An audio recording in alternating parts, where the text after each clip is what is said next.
കഥ വായിക്കുന്നത് Harini R. 1E മോയൻസ് LP Palakkad.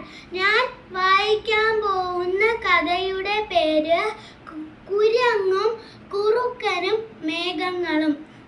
ഒരു കാട്ടിൽ നിറയെ മൃഗങ്ങൾ ഉണ്ടായിരുന്നു. അവർ കളിച്ചുകൊണ്ടിരുന്നപ്പോൾ മാനത്ത് നിറയെ മേഘങ്ങളെ കണ്ടു.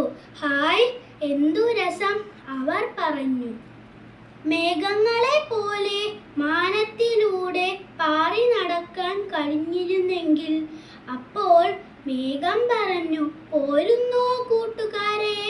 മൃഗങ്ങൾക്ക് സന്തോഷമായി. അവർ എല്ലാവരും മാനത്തിലേക്ക് പറന്നു. കുറച്ചു ദൂരം ചെന്നപ്പോൾ